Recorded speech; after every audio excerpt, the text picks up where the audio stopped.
حضرت فاطمہ زہرا سلام اللہ علیہا کا ایثار۔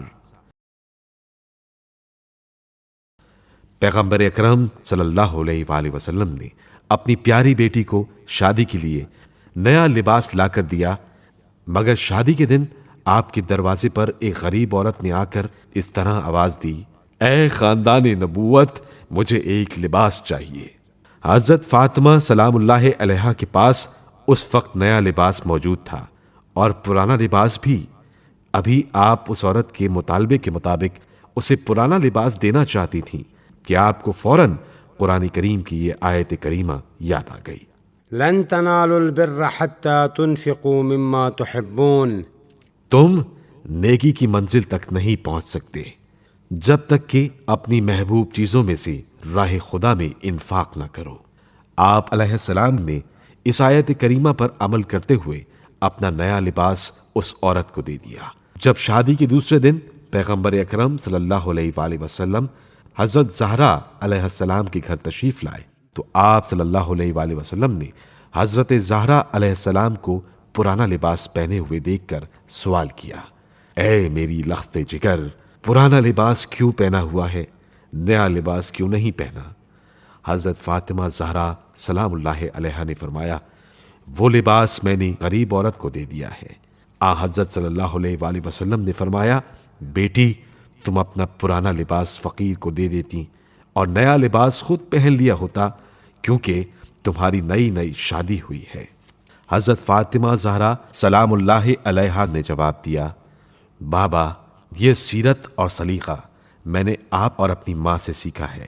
میری والدہ کی آپ سے شادی ہوئی تھی تو انہوں نے بھی سارا مال غریب اور ضرورت مند لوگوں کو بخش دیا تھا، یہاں تک کہ آپ نے اپنا لباس تک راہ خدا میں دے دیا تھا۔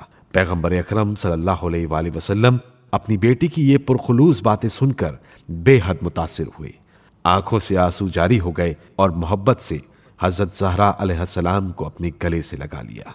مسلمان لڑکے اور لڑکیاں دیکھیں کہ اسلامی شادی ایسی ہوتی ہے، اس کو ہماری ان شادیوں سے کیا نسبت جن میں ایک دو نہیں سینکڑوں کفر کی رسوم عمل میں آتی ہیں، مال کی تما میں بے جوڑ رشتہ کر لیا جاتا ہے، ٹونے اور ٹوٹکے بھگارے جاتے ہیں، لغو حرکات عمل میں آتی ہیں، ناچ رنگ کی محفلیں جمتی ہیں، ہفتوں پہلے سے گانا بجانا ہونے لگتا ہے، رسوم قبیہ میں سینکڑوں روپیہ برباد کیا جاتا ہے، غریب اور کم حیثیت داماد کو محض رسم و رواج کی پابندی سے ہزاروں اور لاکھوں روپے کا مہر منظور کرنا پڑتا ہے، جو محض نمائشی ہوتا ہے اور روپے کی بربادی کے سوا کوئی نتیجہ نہیں نکلتا۔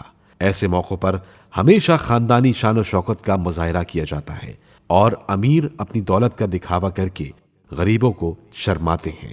غریب دوسروں کی دیکھا دیکھی قرض لے کر اپنے کو تباہ و برباد کر لیتے ہیں۔